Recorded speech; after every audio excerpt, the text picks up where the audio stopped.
So hello learners, welcome back. And in this particular lesson मैं आपको बताऊंगा कि जो टीच फॉर इंडिया की फेलोशिप है, जो कि 2 इयर्स फेलोशिप होती है, उसको किस तरीके से आपको मिल सकती है, what are the procedures and क्या स्टेप्स हैं बेसिकली इसको पाने के लिए।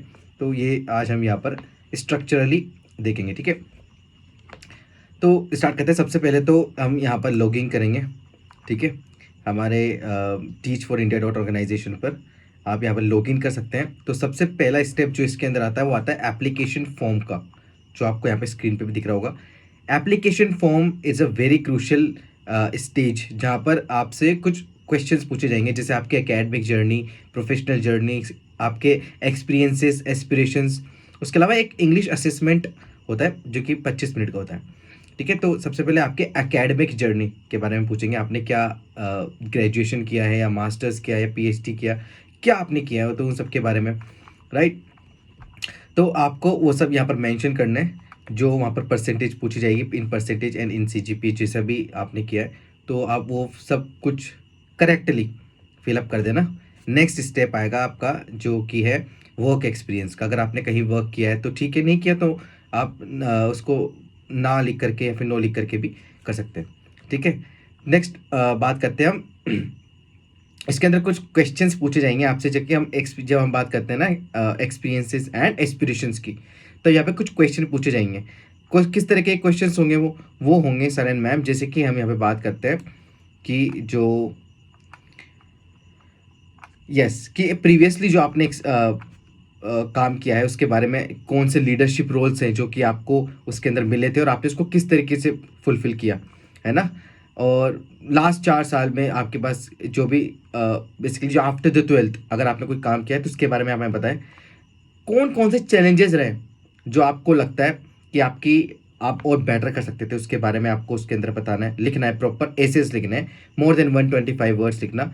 But according to me with my experience मैं कहता हूँ कि अगर आपने क्वालिटी ऐसे लिखे या क्वालिटी आंसर्स लिखे तो you can write with in the word limit also. 125 क्योंकि मैंने भी लिखा था। And finally I goat the next stage which is आपका द फोन इंटरव्यू, ठीक है। तो आप इसके अंदर सब लिख देना, जो जो भी क्वेश्चन पूछे very specifically to the point लिखना, and you will get through it.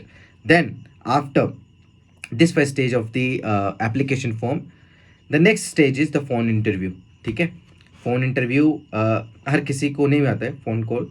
हालांकि ईमेल सबको आता है अगर आपका जो फर्स्ट स्टेज क्लियर हुआ उसके बाद। The second stage is yes, उसके पहले एक चीज़ बता दूँ, द इंग्लिश असेसमेंट। जो इंग्लिश असेसमेंट होगा वो 25 मिनट का क्वेश्चन, 25 मिनट का एक एक्टिविटी है जिसके अंदर, तो हम बात कर रहे थे जो इंग्लिश असेसमेंट है वो 25 मिनट का एक टेस्ट होगा, छोटा सा टेस्ट, जिसके अंदर आपके 25 क्वेश्चंस के आसपास पूछे जाते हैं। तो बहुत ही बेसिक क्वेश्चन होते हैं, ध्यान से पढ़ना and you will get through it also, ठीक है। नेक्स्ट बात करते हैं फ़ोन इंटरव्यू की। तो फ़ोन इंटरव्यू आपका बेसिकली 30 मिनट का फ़ोन इंटरव्यू होता है। After the application form stage you will get the email, and उसके बाद आप टाइम स्लॉट चूज़ कर सकते हैं जिस पे आपको कॉल आएगा, and then they will ask the question related to the forms जो आपने फिल किए हैं, आपके एक्सपीरियंसेस, आपके बारे में जानने की कोशिश करेंगे। तो आपको उनको सब सच बताना है, अच्छे से बताना है, and the whole process is in English only, ठीक है। तो टोटल इंग्लिश होगी, तो आपकी फ्लुएंसी इन इंग्लिश होना मस्ट है, कंपलसरी है, ठीक है।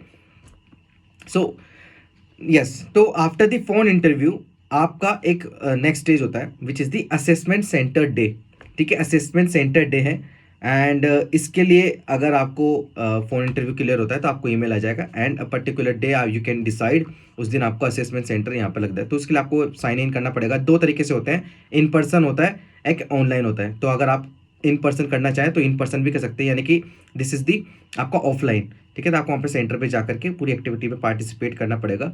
नेक्स्ट हम बात करते हैं कि जो ऑनलाइन है, ऑनलाइन में आपको थ्रू जूम ये ऑर्गेनाइज कराते हैं, एंड एग्जैक्टली सेम प्रोसीजर होता है। कोई इसके अंदर ना डिस्क्रिमिनेशन होता है ना जस्टिफिकेशन की जब हम बात करते हैं, और जब इनकी बेसिकली हम बात करते हैं ना कि ओवरऑल परफॉर्मेंस किस तरीके से जज की जाएगी, तो कोई डिफरेंस नहीं आता है जब हम ऑनलाइन या ऑफलाइन दोनों की बात करते हैं, इक्वली इंपॉर्टेंट है।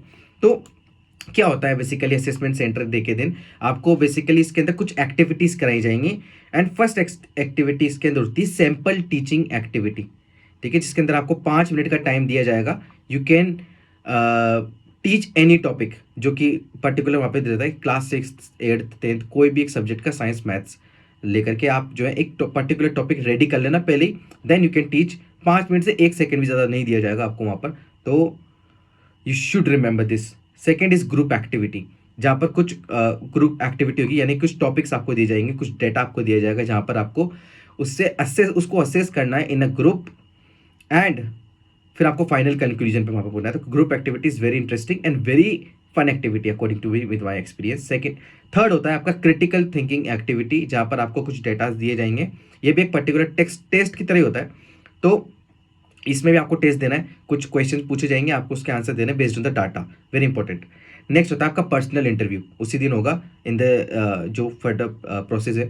तो फोन इंटरव्यू, पर्सनल इंटरव्यू में आपको 1 to 1 1 घंटे का टाइम रहता है, 45 मिनट से 1 घंटे का टाइम, जिसके अंदर इन एंड आउट आपको सब कुछ पूछा जाता है। आपकी इंस्पिरेशंस क्या है, टीच फॉर इंडिया को क्यों ज्वाइन करना चाहते हैं आप। सो मेरी पर्सनल यहाँ पर आपसे रिक्वेस्ट है कि टीच फॉर इंडिया का इस फेलोशिप लेने के पहले टीच फॉर इंडिया की पूरी वेबसाइट को अच्छे से खंगाल लेना, ठीक है, ऊपर से लेकर नीचे तक सारे के सारे एस्पेक्ट्स पढ़ लेना, एंड उसका लिंक मैं डिस्क्रिप्शन में दे दूंगा। जितनी भी चीज़ें टीच फॉर इंडिया ऑर्गेनाइज कराता है, उन सब के बारे में, उनके इनिशिएटिव्स के बारे में, उनके एल्यूमिनाई नेटवर्क के बारे में, इन सब के बारे में आप एक बार जान लेना, ताकि you will not have any doubt during the process. तो वो इसके बारे में पूछेंगे आपसे, है ना, तो वो ज़रूर करके जाना।